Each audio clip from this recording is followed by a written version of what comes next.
Hi, ಪುಷ್ಪ ಅಡುಗೆ ಮನೆಗೆ ಸ್ವಾಗತ. ಇವತ್ತು ನಾನು ಮೊಟ್ಟೆ ಕೋಳಿ ಸಾಂಬಾರು ಮಾಡ್ತಾಯಿದ್ದೀನಿ.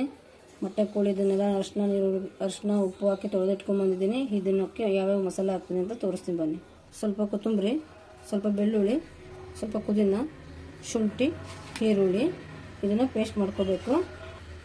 ಒಂದು ಒಣಕೆ ತೆಂಗಿನಕಾಯಿ, ಒಂದು ಸ್ವಲ್ಪ ಬ್ಯಾಡಗಿ ಮೆಣಸಿನ್ಕಾಯಿ, ಒಂದು ಸ್ವಲ್ಪ ಗಸಗಸೆ, ಒಂದು ಸ್ವಲ್ಪ ಧನಿಯಾ, 3 ಲವಂಗ, 4 ಏಲಕ್ಕಿಕಾಯಿ, 4 ಚಕ್ಕೆ, ಒಂದು ಸ್ವಲ್ಪ ಕಡಲೆ.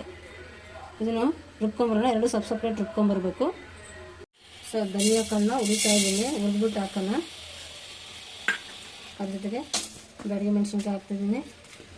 ಅದ್ರ ಜೊತೆಗೆ ಚಕ್ಕೆ, ಲವಂಗ, ಏಲಕ್ಕಿ ಇದನ್ನು ಹಾಕ್ತಾಯಿದ್ದೀನಿ. ಒಂದು ಸ್ವಲ್ಪ ಎಣ್ಣೆ ಹಾಕ್ತಾಯಿದ್ದೀನಿ. ನೋಡಿ, ಈ ಥರ ಸ್ವಲ್ಪ ಸಣ್ಣ ಉರಿಯಲ್ಲೇ ಈ ಥರ ಫ್ರೈ ಮಾಡ್ಕೊಳ್ಳಿ. ನೋಡಿ, ಫ್ರೈ ಆಗಿದೆ. ಜಸ್ಟ್ ಸ್ವಲ್ಪ ಗರಿ ಆಗಲಿ ಅಂತ ಅಷ್ಟೇ.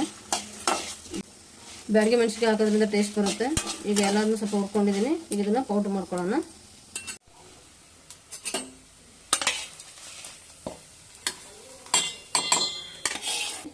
ಗಸಗಸೆ, ಕಡಲೆ ಇದನ್ನು ತರ್ತರಿಯಾಗಿ ಪೌಡ್ರ್ ಮಾಡ್ಕೊಂಬರೋಣ. ಈಗ ನೋಡಿ, ಕುಕ್ಕರ್ ಇಟ್ಕೊಂಡಿದ್ದೀನಿ, ಕಾದಿದೆ. ಇದಕ್ಕೆ ನಾನು 3 ಸ್ಪೂನ್ ಎಣ್ಣೆ ಹಾಕ್ಕೊಂಡಿದ್ದೀನಿ. ಎಣ್ಣೆ ಕಾದಿದೆ. ಸ್ವಲ್ಪ ಈರುಳ್ಳಿ ಹಾಕ್ತಾಯಿದ್ದೀನಿ. ಇದನ್ನು ಹಾಕ್ತಾಯಿದ್ದೀನಿ. ಸ್ವಲ್ಪ ಅರಿಶಿನ ಹಾಕಿದ್ದೀನಿ. ಈಗ ಇದನ್ನು ಮಿಕ್ಸ್ ಮಾಡ್ಕೊಳ್ಳೋಣ. ಮಿಕ್ಸ್ ಮಾಡ್ಕೊಂಡಿದ್ದೀನಿ. ನಾನು ನೀರುಳ್ಳಿ ಬೇಳೆ ತೋರಿಸಿದ್ನಲ್ಲ, ಇದನ್ನು ಇಟ್ಕೊಂಡ್ಬಂದಿರೋದು ಹಾಕ್ತಾಯಿದ್ದೀನಿ. ಇದನ್ನು ಮಿಕ್ಸ್ ಮಾಡ್ಕೊಳ್ಳೋಣ.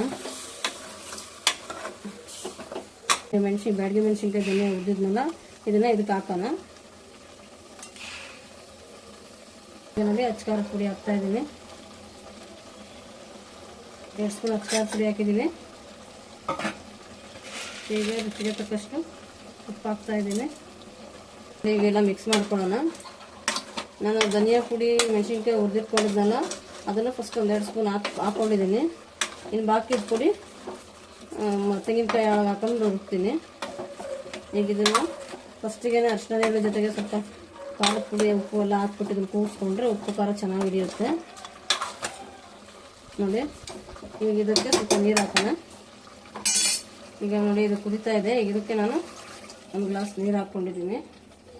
ಮತ್ತೆ ಮಸಾಲೆ ಹಾಕ್ತಾ ನೀರೆಲ್ಲ ಹಾಕ್ಬೇಕಾಗುತ್ತಲ್ವ, ಹಂಗಾಗಿ ನಾನು 1 ಗ್ಲಾಸ್ ನೀರು ಹಾಕ್ಕೊಂಡಿದ್ದೀನಿ. ಈಗ ಇದನ್ನು 3 ವಿಷಲ್ ಕೂಗಿಸ್ಕೊಳ್ಳೋಣ. ಇನ್ನು ತೋರಿಸಿದ್ನಲ್ಲ, ಈಗ ಇದನ್ನು ತೆಂಗಿನಕಾಯಿದೊಳಗೆ ಹಾಕ್ಕೊತಾ ಇದ್ದೀನಿ. ತೆಂಗಿನಕಾಯಿ ಜೊತೆಗೆ ಒಂದು ಸ್ವಲ್ಪ ಹುಣ್ಸೆಹಣ್ಣು ಹಾಕಿದ್ರೆ ಚೆನ್ನಾಗಿರುತ್ತೆ. ನಾನು ಒಂಚೂರು ಹುಣ್ಸೆಹಣ್ಣು ಹಾಕ್ತಾಯಿದ್ದೀನಿ. ಪೌಡ್ರ್ ಇದು ನಾನು ನೀವು ತೋರಿಸಿದ್ನ ಹಾಕಿದ್ದಲ್ಲ, ತೆಂಗಿನಕಾಯೆಲ್ಲ ಹಾಕ್ಕೊಂಬಿಟ್ಟು ನೈಸ್ ರುಬ್ಕೊಳ್ಳೋಣ. 4 ಟೊಮೊಟೊ ತೊಗೊಂಡಿದ್ದೀನಿ. ಇದು ಸ್ವಲ್ಪ ನೈಸ್ಗಾದ್ಮೇಲೆ ಟೊಮೊಟೊ ಹಾಕೊಂಡು ರುಬ್ಬಬೇಕು. ಇದನ್ನೀಗ ನೈಸಿಗೆ ರುಬ್ಕೊಂಬರೋಣ ಬನ್ನಿ. ಇದು ನೈಸ್ ವಿಷಲ್ಗೆ ಹೋಗಿದೆ. ಈಗ ನಾನು ತೆಗಿತಾ ಇದ್ದೀನಿ. ಈಗ ಇದಕ್ಕೆ ನಾನು ಟೊಮೊಟೊ ಕಾಯಿ ನಾನು ಮಸಾಲೆ ಹುರಿದಿಟ್ಕೊಂಡು ತೋರಿಸಿದ್ನಲ್ಲ, ಅದನ್ನೆಲ್ಲ ಮಿಕ್ಸ್ ಮಾಡಿ ರುಬ್ಕೊಂಬಂದಿರೋದು ಇದಕ್ಕೆ ಹಾಕ್ತಾಯಿದ್ದೀನಿ. ಮಿಕ್ಸ್ ಮಾಡ್ಕೊಳ್ಳೋಣ. ನೋಡಿ, ನೀವು ಮಾಡ್ಕೊಳ್ಳಿ. ಯಾರು ಹೊಸ್ದಾಗಿ ನೋಡ್ತಾ ಇದ್ದೀರಾ, ನನ್ನ ಚಾನಲ್ ಸಬ್ಸ್ಕ್ರೈಬ್ ಆಗಿರಿ.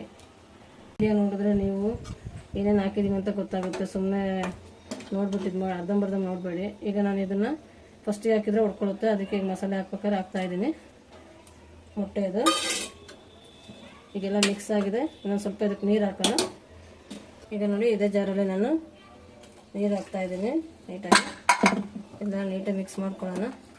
ಮತ್ತು ಇನ್ನೊಂದು 3 ವಿಷಲ್ ಕೂಗಿಸ್ಕೊಳ್ಳೋಣ. ಯಾಕಂದರೆ ಅದು ಮೊಟ್ಟೆ ಕೋಳಿ ಆಗಿರೋದ್ರಿಂದ ಬೇಗ ಬೇಯಲ್ಲ. ಈಗ ಇನ್ನೊಂದು 3 ವಿಷಲ್ ಕೂಗಿಸ್ಕೊಳ್ಳೋಣ. ನೋಡಿ ಫ್ರೆಂಡ್ಸ್, ಮೊಟ್ಟೆ ಕೋಳಿ ಸಾರು ರೆಡಿ ಇದೆ. ತುಂಬ ಸಾಫ್ಟಾಗಿ ಬಂದಿದೆ. ಇಲ್ಲಿ ನೋಡಿ, ಇದ್ರ ಜೊತೆಗೆ ಜೋಳದ ಮುದ್ದೆ ಮಾಡಿದ್ದೀನಿ. ನಿಂಬೆ ರಸ ಇಂಟ್ಕೊಂಡು ಜೋಳದ ಮುದ್ದೆ ಇಂಟ್ಕೊಂಡು ತಿಂತಾಯಿದ್ರೆ ಸೂಪರಾಗಿರುತ್ತೆ. ನೀವು ಟ್ರೈ ಮಾಡಿ ಹೇಗಿದೆ ಅಂತೇಳಿ. ನೋಡಿ, ಎಷ್ಟು ಸಾಫ್ಟಾಗಿ ಬಂದಿದೆ. ಇಲ್ಲಿ ನೋಡಿ, ನೋಡಿ ಕಿತ್ತರ ಹಂಗೆ ಬರುತ್ತೆ. ನೀವು ಟ್ರೈ ಮಾಡಿ ಕಮೆಂಟಲ್ಲಿ ನನಗೆ ಎಲ್ಲ ತಿಳಿಸ್ಬೇಕು ಟೇಸ್ಟ್ ಹೇಗಿದೆ ಅಂತ. ಫುಲ್ ವಿಡಿಯೋ ಮಾತ್ರ ನೋಡಿ. ಏನೇ ಅಡುಗೆ ಮಾಡಿದ್ರು ಖುಷಿಯಿಂದ ಮಾಡಿ. ಯಾವ ಅಡುಗೆ ಮಾಡಿದ್ರು ಖುಷಿಯಿಂದ ಮಾಡಿದ್ರೆ ಅಡುಗೆ ತುಂಬ ಚೆನ್ನಾಗಿ ಬರುತ್ತೆ. ಓಕೆ, ನೋಡ್ಕೊಳ್ಳಿ, ಮಾಡ್ಕೊಳ್ಳಿ, ತಿನ್ಕೊಳ್ಳಿ. Thank you for watching the video.